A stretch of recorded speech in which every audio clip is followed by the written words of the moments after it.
duduk, biarkan dia sholat sendiri, kita tak ikuti. Ini perkaranya adalah imam yang tidak sanggup berdiri.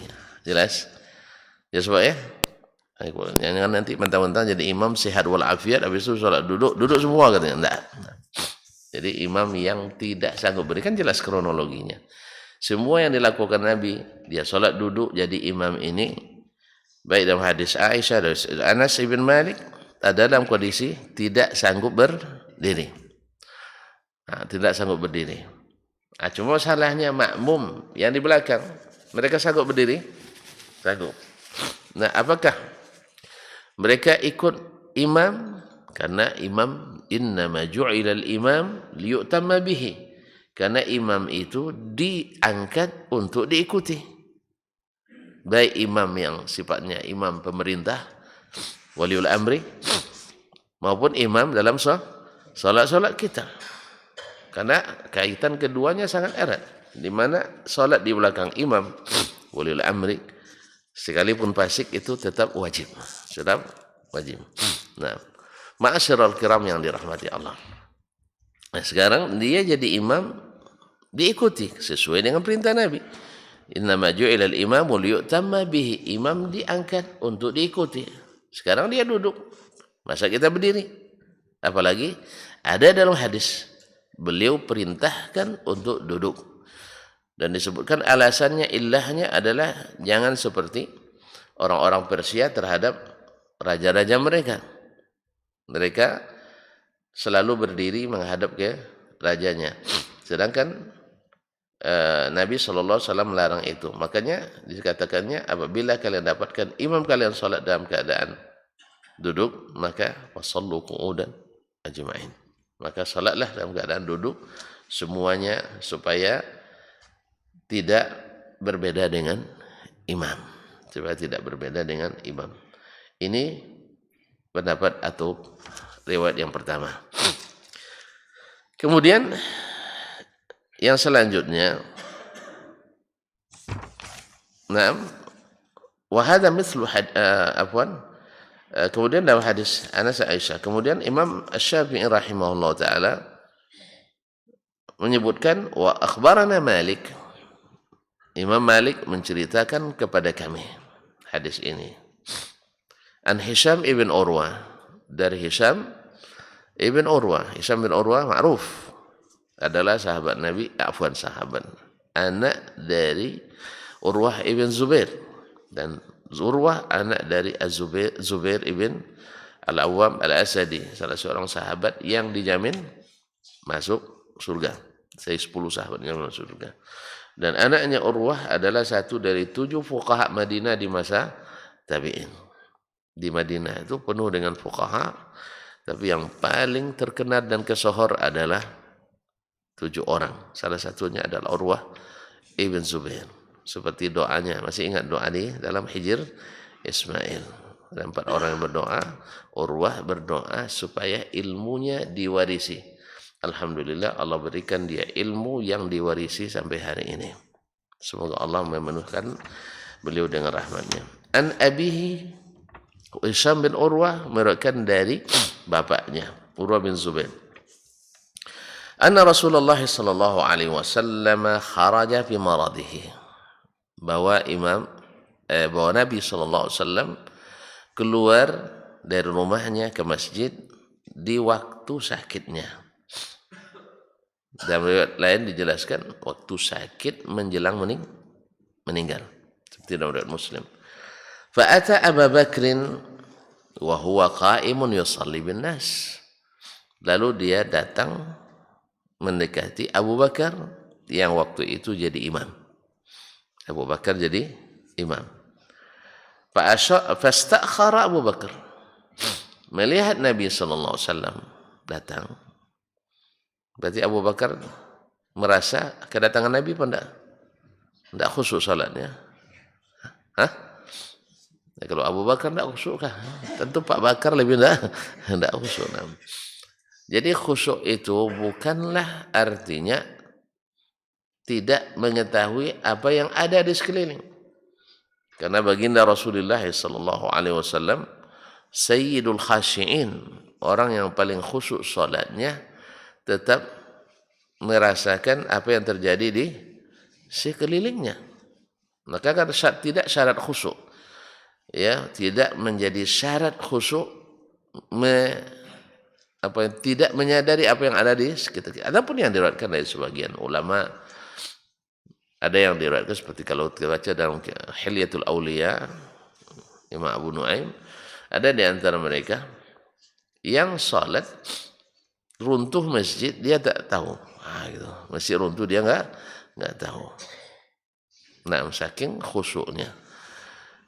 Sebagian mereka berkatakan seolah-olah ini lebih khusyuk dari Rasulullah sallallahu alaihi wasallam. Gimana, Pak?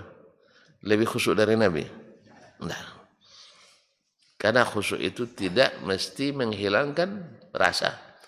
Sebab baginda Rasulullah sallallahu alaihi wasallam tidak sampai seperti itu. Nah, itu ijtihad dari beliau. Mudah-mudahan tidak mengapa. Tapi tidak lebih baik dari Rasulullah sallallahu alaihi wasallam. Pasti tidak lebih baik dari Rasulullah sallallahu alaihi wasallam. Tapi kalau antum bisa, tidak ada masalah. Asal jangan sampai melupakan salat.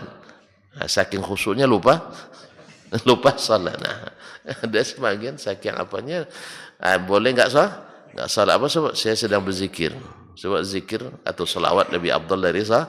Nah, kalau ini jangan. Nah, ini menyesatkan ini. Karena ada yang mengatakan bahwa salawat lebih afdal dari salat. Apa sebab? Karena salawat bagian dari salat. Sejak kapan pula ondir-ondir lebih mahal dari mobilnya? Ini kadang-kadang orang kalau terlalu mengikuti akal seperti orang yang tidak berakal. Nah, orang terlalu mengikuti akal seperti tidak. Sejak kapan ondir-ondir lebih mahal dari mobilnya? Alasannya itu karena dia bagian dari salat. Sehingga salawat lebih utama dari salat. Atau dengan alasan tidak sah salat kecuali dengan salawat. Maka dia lebih afdal. Sejak kapan pula? Betul, mobil tak jalan kalau tidak ada pentilnya. Kalau tidak ada pentilnya bisa jalan? Hah? Pentil atau pentil? Pintin. Kalau sekampung pintin. Kan tidak ada pentilnya. 441 aja sudah tidak bisa jalan mobil. Bisa, Ustaz? Iya bisa, tapi habis dia, rusak dia. Nah. Apakah pentil lebih mahal dari mobil? Tidak. Makanya kaum muslimin dan muslimat, kadang-kadang kita kan gengge aja semua kan, ngangguk-ngangguk aja. Tentang ustadz yang ngomong itu. Makanya jangan ngangguk-ngangguk aja asal kalau saya ngomong itu. Kalau ada yang perlu tidak pas, katakan. Nah, kaum muslimin dan muslimat dirahmati Allah. Jadi, siapa tadi? Abu Bakar radhiyallahu anhu merasa Nabi datang, pas takhir, dia mundur. Maka Nabi SAW isyaratkan kepadanya. Kenapa Nabi isyaratkan?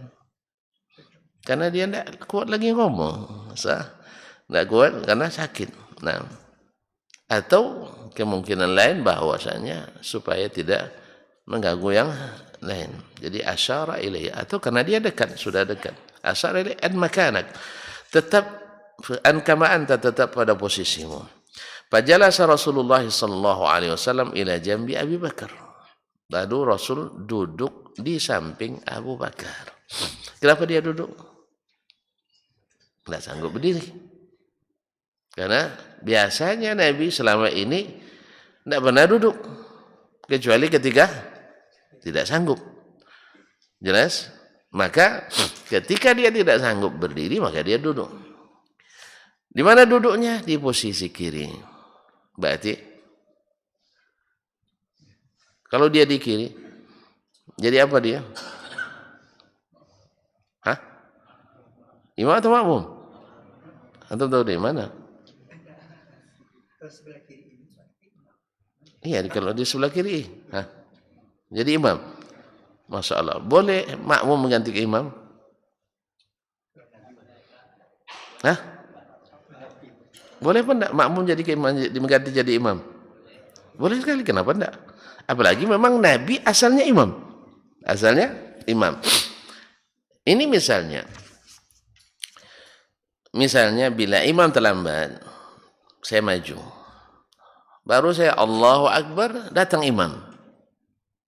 Dia nggak mau, ustadz sembarangan aja. Maju dia ke depan, saya mundur. Boleh mana? Kenapa? Karena dia imam. Tapi dengan syarat, belum masuk satu rakaat. Atau belum masuk ke rukun yang lain.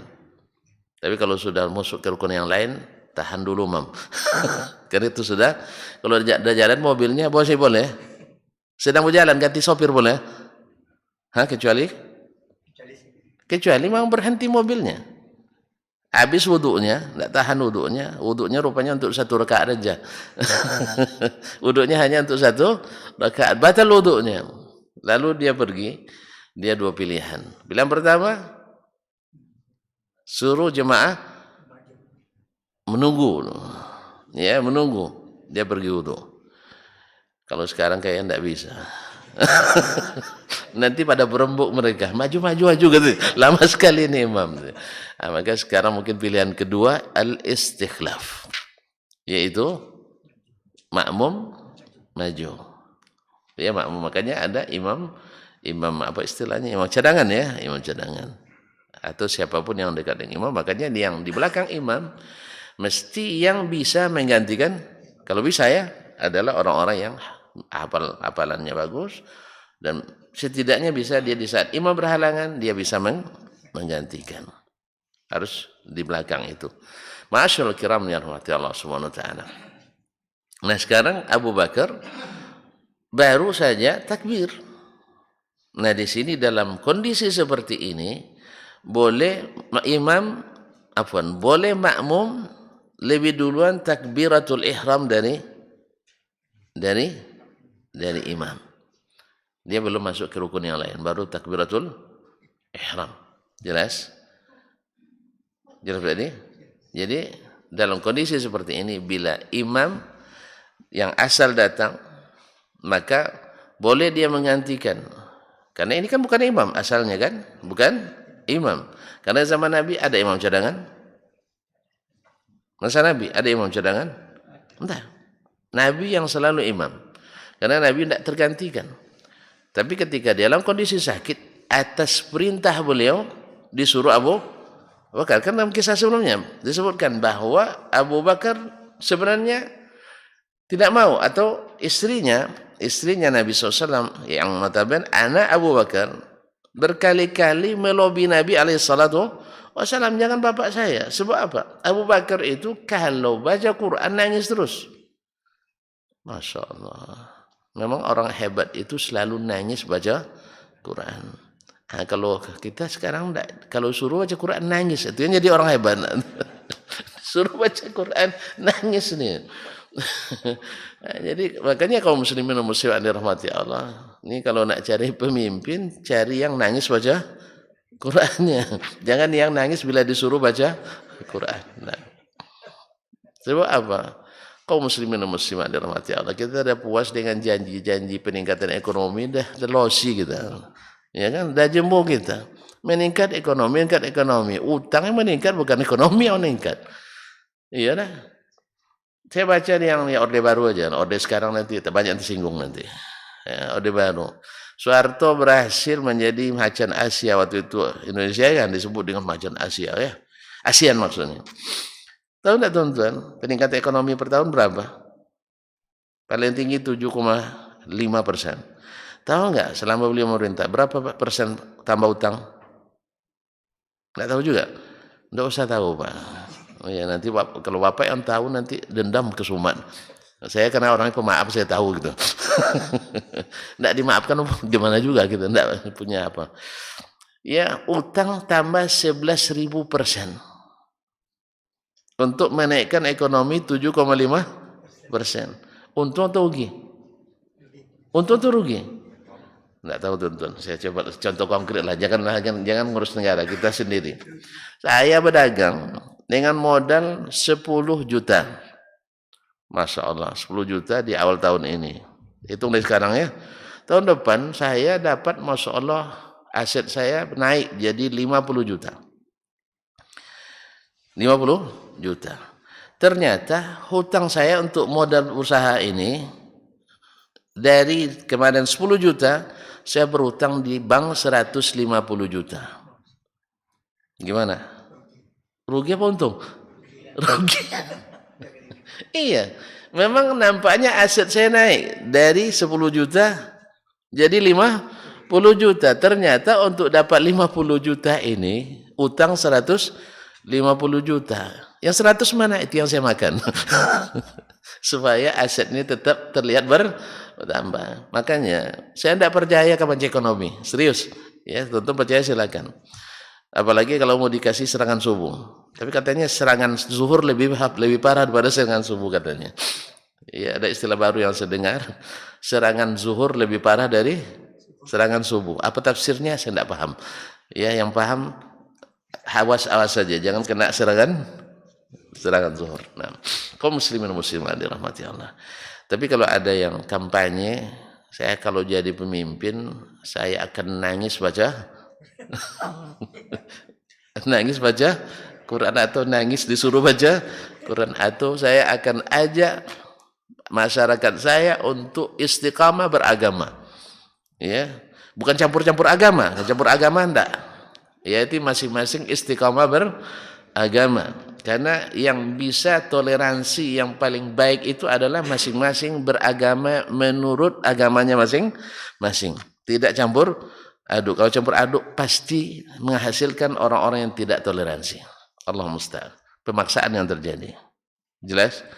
Nanti minoritas memaksa yang mayoritas. Yang tidak boleh, itu yang tidak boleh. Minoritas memaksa yang mayoritas. Yang berpuasa wajib menghormati yang tidak. Kan itu lagi yang terjadi. Yang berpuasa wajib menghormati yang tidak puasa. Dulu enggak. Yang tidak puasa menghormati yang puasa. Kalau sekarang berbalik. Yang berpuasa wajib menghormati yang tidak puasa. Masya Allah, mantap. Nah, itu akibat daripada nak membenarkan semua agama. Nauzubillah. Balik ke sini Pak Edi. Jadi Imam Abu Bakar menggantikan Nabi. Nah, Nabi bisa kembali, maka dia mengambil posisi. Tapi bila sudah masuk ke rukun yang lain, selain takbiratul ihram, maka imam harus jadi makmum. Seperti kasus Nabi waktu itu pergi mendamaikan dua kelompok atau dua suku yang berseteru. Jadi di zaman Nabi ada juga orang berseteru. Ada Pak? Ada. Maka Nabi mendamaikan, terlambatlah datangnya. Sehingga digantikan oleh Abdurrahman ibn Auf. Salat. Nah, di saat itu Nabi terlambat. Maka Nabi tidak menggantikannya. Apa sebab? Karena sudah masuk ke rukun yang lain. Jelas? Jadi yang ditolerir adalah baru takbiratul ihram seperti yang kata Imam Nawawi dalam Syarah Muslim, dalam kondisi imam terlambat takbiratul ihram, maka boleh menggantikan posisi imam pengganti. Tetapi supaya tidak ribut orang di belakang nanti, ya kan, jadi kalau kita Pak Haji jadi isu semua nanti itu, ya kan, tidak pula sampai hati pula menggantikan. Ya. Nah, jadi kalau supaya tidak jadi isu, kalau mau terlambat ikut saja dari di belakang. Ya, kita zaman-zaman sensitif seperti ini tidak boleh. Nah, saya mengatakan ini saja bagi yang pertama kali mendengar, nanti akan saling ada fatwa baru tuh kan ya. Kaji baru. Jadi tolong jangan diviralkannya itu, jangan dipotong-potong yang ini. Sebab nanti jadi masalah. Karena kebanyakan kita enggak tahu masalah dan suka ngungkit-ngungkit masalah. Akhirnya bermasalah. Jadi ini untuk diketahui saja. Untuk diketahui saja. Bila tuan-tuan nanti melihat sehingga tidak terkejut. Nah, dan semoga tak akan kita lihat lagi. Nah, jadi Abu Bakar radhiyallahu taala anhu, afwan, fa'ata Abu Bakar wa qa'imun yusalli bin nas fastakhara Abu Bakar fa'asyara ilaihi an makan kama anta fajalasa Rasulullah jambi Abu Bakar. Rasul duduk di samping Abu Bakar. Fa kana Abu Bakar yusalli bi salati Rasulillah sallallahu alaihi wasallam. Abu Bakar salat dengan salat Rasulullah, artinya mengikut Rasulullah SAW. Wa kana an-nas yusalluna bi salati Abi Bakrin, dan jemaah salat mengikut Abu Bakar. Sebagian salah paham, dianggapnya imamnya dua. Imam pertama Rasulullah, makmumnya siapa? Abu Bakar. Imam kedua Abu Bakar, makmumnya siapa? Sahabat. Ini keliru. Tidak boleh dua imam dalam satu kali salat, tidak boleh. Tidak boleh dua imam. Tapi maksudnya adalah karena Nabi duduk tidak terlihat oleh yang di belakang, maka mereka mengikuti gerakan Abu Bakar. Yang kedua, karena suara Nabi lemah, tidak terdengar juga oleh sahabat yang jauh, maka Abu Bakarlah yang menyampaikan itu. Disinilah hujjah kenapa orang seperti sekarang di masjid-masjid besar, di Masjidil Haram misalnya, Masjid Nabawi atau Istiqlal dan sebagainya, di masjid-masjid besar ada mu'id, ada seolah-olah imam kedua, gitu kan? Allahu Akbar, Allahu Akbar, yang kedua tadi. Supaya apa? Supaya sebenarnya, walaupun hari ini akhir kita berhujjah, kan tidak penting lagi, mikrofonnya lebih keras pula mikrofon. Iya kan, mikrofon deh. Ada kalanya mikrofon imamnya macet. Sah? Memang tidak selalu terjadi, tapi untuk antisipasi maka ini tetap diteruskan. Apalagi kalau seperti di Masjidil Haram. Kalau sempat di Masjidil Haram tidak diberlakukan ini, sempat mik imam masalah 1 detik ketika menyebutkan Allahu Akbar, tidak tahu jemaah. Nah, andainya jemaah di belakang saf kedua setelah saf pertama rukuknya ya, terus kan berurut imam sudah sujud, ini belum, yang belakang belum rukuk. Ya berapa ratus saf itu? Sah? Nah, kalau sempat baru melihat orang depan baru kita bergerak, jelas ya? Maka yang di belakang belum ruku, imam sudah tahiyat akhir nanti. Nah, makanya ini tetap diadakan. Jelas? Kan nanti mungkin agak terganggu dikit. Apa pula ini? Apalagi suaranya lain pula kan? Panjang pula apa namanya. Jadi kenapa tetap diadakan? Karena itu. Sebab untuk antisipasi, walaupun sangat-sangat jarang terjadi, tapi bila terjadi bisa membuat kekacauan dalam sholat jemaah. Jangankan itu, sujud sajadah aja banyak yang sujud sajadah banyak aja yang masalah, iya kan? Apa sebab? Makanya di sini juga sebagian ulama, apakah sujud sajadah itu dengan takbir atau tidak? Sebab kalau tidak dengan takbir, mereka sebagian besar tidak tahu. Sebagian besar tidak tahu. Nah, di sini juga fungsinya kalau saya lihat, kalau yang mu'id, yang mengulang yang kedua tadi ya, sebutlah imam kedua ya. Sebenarnya bukan imam kedua, mu'id istilahnya. Dia kalau sujud sajadah, takbirnya beda dengan takbir yang lain, ya kan? Lebih cepat. Allahu Akbar, gitu nah. Supaya orang paham bahwa ini bukan takbir untuk ruku. Sebenarnya sengaja dibuatkan seperti itu. Wallahu musta'an. Baiklah kaum muslimin dan muslimat dirahmati Allah SWT. Bahkan Abu Bakar salli bi salati Rasulillah, Abu Bakar salat dengan salatnya Nabi, mengikut Nabi SAW. Karena suara Nabi lemah, maka beliau yang mendengar dan didengarkan suara Abu Bakar kemudian gerakan juga seperti itu. Ini juga jadikan dalil oleh para ulama bahwa salat berjamaah selama saf di depan masih terlihat oleh yang di belakang, maka jemaahnya tetap sah walaupun sampai ke luar sana. Walaupun sudah di luar masjid. Misalnya kemarin Ramadan kemarin, Masya Allah, mungkin orang sudah sangat rindu sekali salat di Masjidil Haram. Itu di malam 27 itu sampai 3 km. Sampai 3 km di Masjidil Haram, sampai keluarnya orang salat di jalan. Kalau 3 km sampai sini kemana dia? Pasar pagi ya? Hah? Pasar pagi ya? Sampai di situ. Kalau enggak pakai mikrofon lah, aja mana orang tuh nah. Makanya di jalan-jalan itu sekarang penuh dengan mikrofon. Dan insya Allah kalau mega proyek yang direncanakan terakhir ini selesai, insya Allah sampai ke situ musallanya. Sampai, enggak tahu setidaknya dekat dengan situ. Karena direncanakan berdasarkan konsep terbaru itu, Masjidil Haram itu bisa menampung 5 juta orang sekali sholat. Sekarang kan baru 1.700.000. Dengan Tausiah Malik Abdullah, saya tidak tahu mungkin sudah bisa 2 juta lebih. Tapi nanti terakhir, ya proyek mega proyek yang dilaksanakan sekarang itu sampai 5 juta orang. Dan insya Allah hotel-hotelnya berada dekat kita juga. Jadi sekelilingnya itu. Dan juga bisa menampung 5 juta jemaah. Oleh sebab itu Bapak daftarlah cepat. Ya insya Allah akan kalau sudah itu selesai akan cepat. Akan antrian kita akan semakin berkurang masanya. Sekarang kan sampai 20 tahun. Iya. Sampai 20 tahun dia. Hah? Lebih mungkin enggak?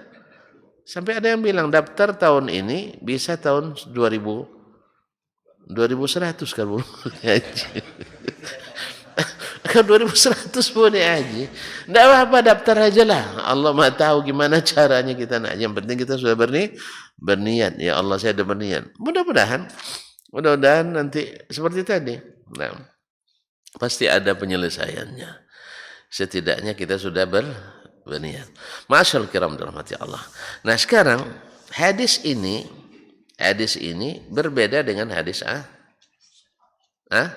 Aisyah radhiyallahu anha dan hadis Anas. Naam, wa bihi ya'khudhu asy-Syafi'i. Wa bihi ya'khudhu asy-Syafi'i. Hadis ini yang dijadikan oleh Imam Asy-Syafi'i rahimahullah taala sebagai dasar bahwa imam yang salat duduk, jemaah yang sanggup berdiri masih salat berdiri. Nanti beliau akan sebutkan alasannya. Nah, hadis ini seperti yang kita lihat hadisnya mursal. Hadis mursal artinya terputus sanadnya. Terputus sanadnya antara Urwah dengan Nabi sallallahu alaihi wasallam. Karena Urwah bin Zubair tabi'i, dia tak bertemu Nabi sallallahu alaihi wasallam. Hadis mursal termasuk hadis dhaif. Cuma dhaifnya tidak seperti hadis-hadis dhaif lainnya. Karena apa? Yang gugur di sini kan sahabat. Adalah sahabat. Dan biasanya tabi'in itu tak meriwayatkan kecuali dari sahabat. Apalagi orang seperti Urwah ibn Zubair yang tinggal di Madinah, yang banyaknya sahabat di situ. Banyak baik mereka yang menetap di Madinah ataupun mereka yang selalu datang dan pergi dari dan ke Madinah. Karena sahabat kan banyak yang pergi berjihad fisabilillah keluar ya. Cuman ketika haji nak umrah mereka kembali ke Madinah lagi. Nah, makanya hadis mursal adalah hadis lemah yang paling kuat. Hadis lemah yang paling kuat, paham ya? Antaranya ini lemah-lemah ini, tapi ada yang kuat di situ. Ada itu hadis mursal yang paling kuat. Nah, oleh sebab itu Imam Asy-Syafi'i rahimahullah termasuk ulama yang pertama-tama mencetuskan atau mengatakan bahwa hadis mursal tidak serta-merta tidak diamalkan. Tidak diamalkan, tapi bersyarat. Salah satunya sanad sampai kepada yang meriwayatkan hadis itu sahih. Sekarang kita uji ini. Apa kata Imam Asy-Syafi'i? Akhbarana Malik. Malik telah menyampaikan kepada kami berita ini. Siapa Malik itu? Imam mazhab Maliki. Imam mazhab Maliki. Yang kata Imam Al-Baji rahimahullah ketika menasihati dua orang anaknya, apa nasihatnya? Jangan kalian sampai beragama taklid buta kepada siapapun. Ini pesan ulama. Kalau pesan pemikir sekarang, kalian wajib taklid buta kepada mazhab tertentu. Ini mazhab pemikir. Kalau bertembung pemikir dengan ulama, kita dahulukan siapa? Ulama. Jelas? Ini sebenarnya pemikiran orang sekarang juga, masa kontemporer juga. Kalau tidak bermazhab nanti kacau umat. Terus Nabi dulu tidak bermazhab, tidak ada kacau, awak yang kacaunya. Sah? Awak yang bermazhab yang kacau nampaknya. Dulu sahabat tidak bermazhab, tidak kacau dia. Imam Malik sendiri dulu tidak bermazhab, tidak kacau. Terus antum kenapa kacau sendiri? Karena bermazhab. Nah, bukan tidak boleh. Nah, nanti nilai lagi laporannya. Orang tu tidak bermazhab dia katanya kan. Itulah jahat sekali.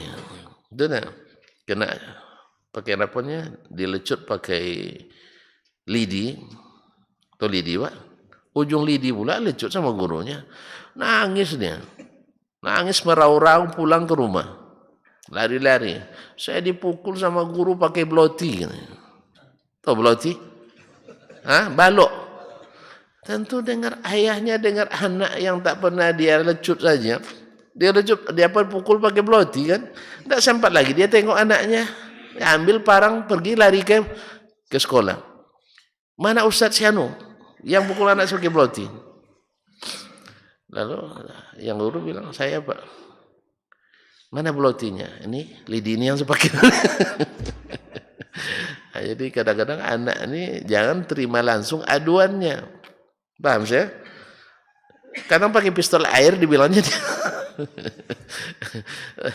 dibilangnya pakai senapan laras panjang gitu. Nah, jadi orang tua juga ketika dapat aduan anak jangan dengan sikap yang tidak arif itu. Sebab orang demikian juga jemaah sekarang. Kalau dapat ustaz tukang fitnah, jangan telan mentah-mentah. Karena di zaman ini ustaz saja banyak tukang fitnah. Tadilah ketika bicara tentang sifat Allah SWT, awak katakan Allah bertangan. Cukup segitu. Dia bilang orang Wahabi itu dibilangnya Allah bertangan seperti tangan kita. Ya. Ada telunjuknya, ada dia tafsir gitu. Di mana dia dapat tafsiran sendiri? Tafsiran sendiri. Memang kita katakan Allah bertangan. Di mana dapat? Allah yang bilang, Nabi yang kata, sahabat yang yakini, tidak ada yang bantah. As-salaf semuanya ijma' dalam masalah itu. Kapan baru terjadi? Tidak. Ketika datang ilmu kalam, yang jelas jadi kalam. Iya, yang terang jadi kalam. Seterang-terang itu kata Nabi, datang ilmu kalam jadi kalam. Oleh sebab itu kalam bermasalah. Iya. Oleh sebab itu makanya dilarang kita untuk belajar ilmu kalam. Yang terang-terang aja jadi kalam, apalagi yang memang gelap gulita. Ma'asyarul kiram dirahmati Allah. Kembali ke sini. Malik ibn Anas. Jadi kata Imam Al-Baji, kalau kalian jangan beragama taklid pada siapapun. Tapi kalau tak bisa dielakkan taklidlah pada Malik bin Anas. Taklid pada Malik bin Anas. Apa sebab? Tak satu pun imam alim di suatu bidang kecuali di bidang lain, fikih dan hadis, orang lain lebih alim daripadanya. Ini kata Imam Al-Baji, dia wafat 439. Abu ulama bekas kelima. Tapi Malik dia imam di hadis, imam di fikih. Kalau yang lain tidak. Paham ya tak? Harus diulang kembali nampaknya. Saya sabar. Imam Abu Hanifah di masanya adalah yang paling ahli di bidang fikih. Ahli di fikih. Tapi di hadis beliau jauh ketinggalan oleh ulama-ulama yang sezaman dengannya. Yang sezaman dengannya, misalnya dengan Al-A'mash, wafatnya sama 150. Dengan Asy-Sya'bi, wafatnya sama 150. Dan lain-lainnya. Abu Ishaq As-Sabi'i. Abu Hanifah di hadis dibanding ulama lain jauh di bawah. Tapi di fikih dia paling atas. Kita lihat lagi Imam Syafi'i rahimahullah. Dia di masanya imam di fikih. Dia yang paling tinggi. Diakui oleh ulama-ulama yang lain. Cuma di hadis dia sendiri ngaku antum ya Ahmad a'lamu bil sunnah minna. Ahmad, kalian ini lebih paham, lebih tahu tentang sunnah dari saya. Idza alimtum haditsan sahihan fa akhbiruni. Kalau kalian tahu ada hadis sahih, sampaikan ke saya. Berarti di fikih dia imamnya, tapi di hadis ada yang lebih daripadanya. Bukan saya katakan di hadis dia tidak imam, salah paham pula. Dengar baik-baik ya, jangan bilang sama kibulati nanti. Nah, ini kadang-kadang adalah merendahkan Imam Syafi'i kerjanya katanya. Ya, memang kalau telinga sakit tuh memang nauzubillah. Ya, lagu terindah pun jadi lagu dengan musik indah pun jadi tidak indah di telinganya. Makanya jangan sampai mendengar sesuatu itu dan kondisi telinga sedang berdengung. Ya, telinga sedang bersihkan betul-betul telinga itu supaya nanti jangan salah paham. Saya menukil perkataan Imam Al-Baji, bukan perkataan saya. Tapi juga harus dipahami perkataan imam itu bukan seperti yang tadi. Bahwa Imam Syafi'i, dia imam di hadis, imam di fikih, benar. Cuman di masalah hadis ada yang lebih imam daripada dia. Seperti Ahmad, Ishaq bin Rahuya, Sufyan bin Uyainah, dan lain-lain. Jelas? Imam Ahmad rahimahullah, dia imam di sunnah. Ya, hafalannya 1000 hadis. 1000 hadis. Tahu Pak? 6 nolnya. Nol pertama 1000. Nol kedua, yang 3 kedua 1000. Jadi 1000 hadis. Ya, itu bahasa kitab, Pak. Tidak ada sejuta dalam bahasa Arab. Iya, riwayatnya inna abaka, kata Abu Zur'ah kepada anaknya Abdullah, yahfazu alfi hadis. Ayahmu hafal 1000 hadis. Iya, saya tidak mau merubah-rubah. Nah, jelas Pak, 1000 hadis. Nah, kaum muslimin dan muslimat dirahmati Allah SWT. Tapi di fikih dia harus mengakui kedikdayaan Imam Asy-Syafi'i rahimahullah. Dia sendiri mengakui. Tapi Imam Malik rahimahullah di masanya dia imamnya fikih. Dia imamnya yang paling tahu hadis di masanya. Makanya Al-Baji punya alasan kenapa kalau kalian mesti taklid, jangan ragu memilih Imam Malik. Sebab itu dalam masalah kita ini nanti, dalam masalah kita nanti, masalah ini, saya pun cenderung memilih Imam Malik karena pendapatnya mendamaikan dua kutub yang bertentangan. Imam Ahmad memilih riwayat Aisyah dan Anas, yaitu Nabi SAW memerintahkan jemaah yang salat berdiri dengan imam yang duduk untuk duduk, karena harus mengikuti imam. Sekarang imam kita Asy-Syafi'i rahimahullah memilih riwayat Urwah yang mursal, kemudian nanti dikuatkan dengan riwayat dari Aisyah juga musnad, tapi di sana ada masalah sedikit. Kemudian riwayat Ibrahim An-Nakhai yang juga mursal, untuk bahwa imam bila tidak sanggup berdiri, makmum sanggup berdiri, maka setiap orang salat berdasarkan kesanggupannya masing-masing. Karena hukum asalnya salat itu berdiri bagi yang sanggup. Sekarang imam tidak sanggup, dia dapat rukhsah. Makmum sanggup, dia tak dapat rukhsah. Dengan makna, bila imam salat duduk karena tidak sanggup, maka makmum, saya ulang, pendapat pertama berdasarkan riwayat Anas dan Aisyah bahwasanya Nabi salat duduk, jemaah disuruhnya duduk. Artinya bila imam tidak sanggup berdiri, kan ada rukhsah salat duduk. Kan di awal sudah saya bilang, kalau dia sanggup berdiri, dia salat duduk juga, biarkan dia salat sendiri. Nah, tapi kalau dia tidak sanggup berdiri, nah bagaimana posisi makmum yang sanggup berdiri? Kalau mengikut riwayat pertama, tetap duduk. Rukhsah imam baginya rukhsah. Karena imam dapat rukhsah, dia ikut dapat rukhsah menurut riwayat yang pertama. Sekarang ini yang dipilih oleh Imam Ahmad dan Az-Zahiri, demikian juga sebagian dari ulama hadis.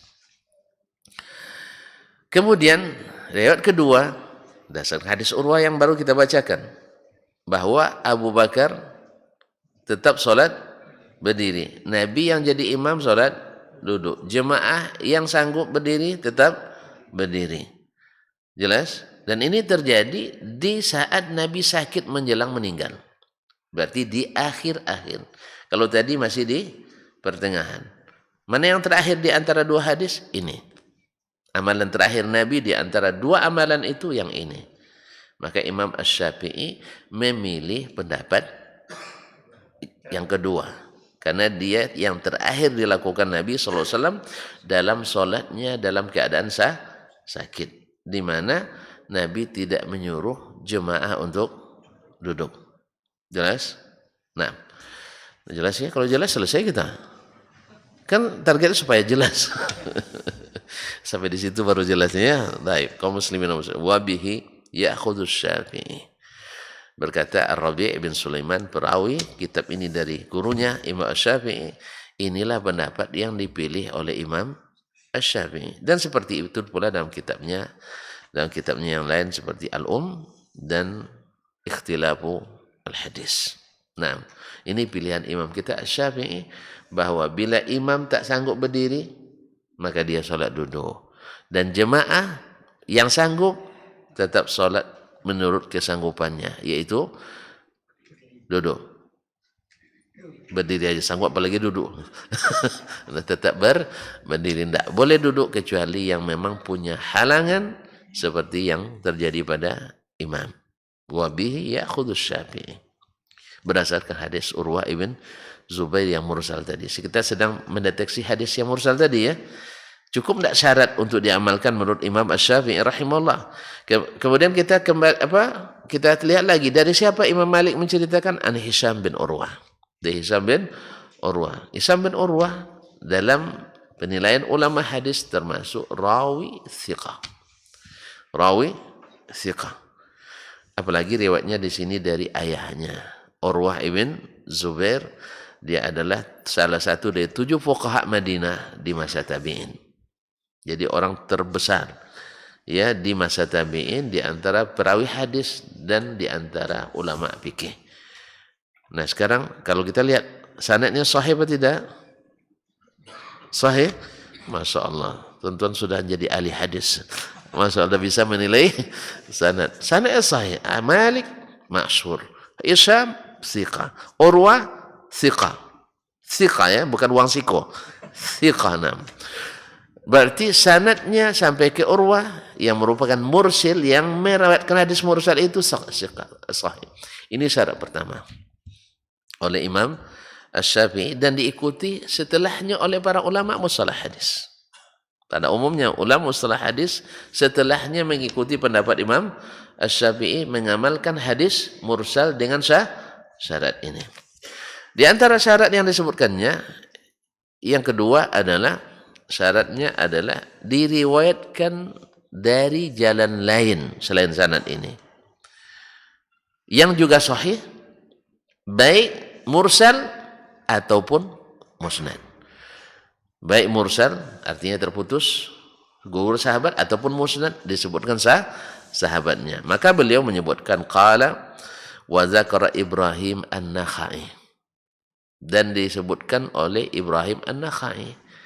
Siapa Ibrahim An-Nakhai? Ibrahim bin Yazid An-Nakhai, faqih min fuqaha'il Kufah di masanya. Thiqah, faqih. Berarti sahih sampai di sini ya? Baik. Anil Aswad ibn Yazid, dari Al-Aswad ibn Yazid An-Nakhai. Ini juga ulama fikih di masa tabi'in. Murid besar Imam Abdullah bin Mas'ud, murid besar Ibunda Aisyah radhiyallahu anha. Al-Aswad ibn Yazid An-Nakhai. An Aisyah, dari Aisyah zauji Rasulullah SAW, istri Nabi SAW, wa Abi Bakrin, dari Rasulullah dan juga dari Abu Bakar. Cuman masalahnya Imam Syafi'i tidak bertemu dengan Ibrahim An-Nakhai. Siapa perantara antara keduanya? Kan terputus lagi sanadnya nih. Maka Imam Abu Nuaim menyebutkan, ya Imam Abu Nuaim menyebutkan di riwayat yang lain bahwa perantara di antara mereka berdua itu adalah Yahya ibn Hassan. Yahya ibn Hassan al-Misri. Dan ini rawi juga thiqah. Walhamdulillah, dengan demikian riwayat yang tadi Urwah yang mursal dikuatkan oleh riwayat ini yang musnad. Yang musnad. Maka berkata Imam Asy-Syaukani dalam Nailul Awtar, ini riwayat sahih muttafaqun ala sihhatihi. Disepakati oleh ulama kesahihan sanad yang seperti ini. Dengan demikian selamatlah dalil Imam Asy-Syafi'i rahimahullah dalam bab ini. Cuman masalahnya dia berhadapan dengan Imam Ahmad dalam masalah ini. Imam Ahmad mengatakan tidak dinasakh. Karena beliau melihat hadis ini mursal. Tapi Imam Syafi'i mengatakan dinasakh. Sebab walaupun mursal tapi dikuatkan oleh riwayat lain yang sebagiannya mursal, sebagiannya musnad. Jelas kaum muslimin, yaitu anna nabi mithl hadis Urwah anna Nabi sallallahu alaihi wasallam shalla qa'idan, seperti hadis Urwah yang mursal tadi. Nabi salat duduk, wa Abu Bakrin qa'iman. Abu Bakar salat berdiri. Yusalli bi salatin Nabi, dia salat mengikut Nabi, wa hum wara'ahu qiyaman, dan jemaah di belakangnya salat dalam keadaan berdiri. Ma'asyarul kiram dirahmati Allah SWT. Ini pendapat qala falamma kanat salatun Nabi sallallahu alaihi wasallam fi maradhihi alladhi mata fihi qa'idan, tatkala dalam salat Nabi sallallahu alaihi wasallam di waktu sakit menjelang meninggal dalam keadaan duduk, wan nasu khalfu qiyaman, diikuti oleh jemaah dalam keadaan berdiri, istadlalna, menjadi dalil bagi kita ala anna amrahun nasa bil julusi fi saqtat min al-faras, bahwa perintah Nabi jemaah di belakangnya untuk duduk pada saat dia terjatuh dari kudanya, qabla maradhi allazi mata fihi, terjadi sebelum kasus dia salat di sakit terakhir. Artinya hadis tentang perintah Nabi bagi jemaah yang salat di belakang imam yang salat duduk itu lebih dulu. Sedangkan hadis ini di mana Nabi salat duduk, jemaah salat berdiri, ini yang terakhir. Maka kaidah mengatakan bila bertentangan hadis yang pertama lebih awal dengan hadis yang datang terakhir dan tidak bisa dipadukan, dikompromikan, maka berlaku adalah an-nasikh wal mansukh. Yang pertama dinasakh, yang kedua jadi penasakh. Berarti menurut Imam Syafi'i ini dinasakh atau itu afwan, apa katanya, fakana salatu fi maradil ladzi mata fihi qa'idun nas wal khalfu qiyaman, maka hadis yang menunjukkan salatnya di sakit menjelang meninggalnya dalam keadaan duduk dan jemaah berdiri di belakangnya, menasakh li ayyajlisan nasu julusul imam, menasakh hukum wajibnya makmum duduk karena imam duduk. Ini pendapat imam kita Asy-Syafi'i rahimahullahu taala. Wa kana fi dzalika dalilun, pada kejadian itu juga terdapat dalil bima ja'at bihi sunnah, yang terdapat dalam sunnah. Apa itu? Wa ajma' alaihin nas, dan juga ijma'nya seluruh ulama, min anna salata qa'iman, bahwa sesungguhnya salat dalam keadaan berdiri, idza ataqahal musalli, bila orang salat sanggup untuk berdiri, wa qa'idan idza lam yutiq, dan duduk bila dia tidak sanggup berdiri. Ini ijma'. Wa an laysa lil mutiqil qiyama, dan tidak boleh bagi orang yang sanggup berdiri munfaridan ayusalli qa'idan, tidak boleh dia salat dalam keadaan duduk. Jadi kalau untuk bapak salat sendiri sanggup berdiri, boleh salat duduk? Enggak. Ini ijma'. Kenapa dia bilang salat sendiri? Karena di salat jemaah ada khilaf. Tidak paham. Imam Syafi'i katakan yang mendukung dalil saya bahwa dinasakh, sebab satu, sunnah menghukum, dalam sunnah menghukum bila seseorang sanggup berdiri, dia mesti sholat berdiri, tidak boleh duduk. Ini hukum asal.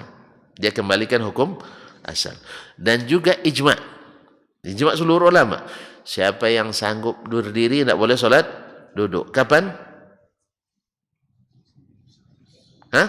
Sholat sendiri. Karena yang terjadi ijma' di sholat sendiri. Kalau sholat jemaah ada khilaf. Nampaknya agak berat nih nampaknya. Kita sambung besok. Tidak bisa sekarang. Besok. Iya, biar jelas. Kita sambung besok aja ya. Iya, berat nampaknya.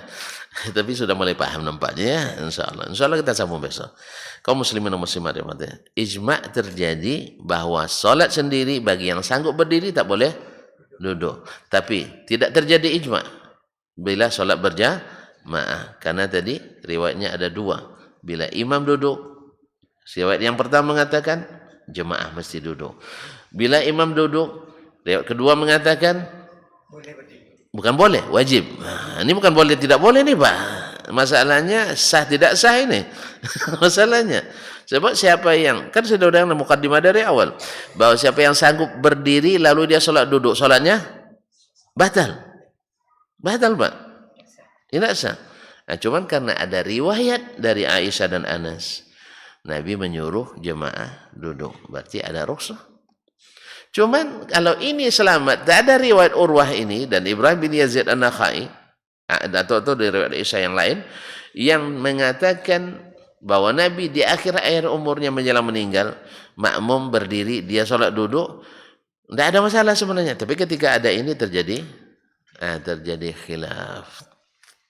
Makanya di antara sebab khilaf yang disebutkan oleh ulama adalah yang satu sampai dalil kepadanya, yang satu tidak sampai.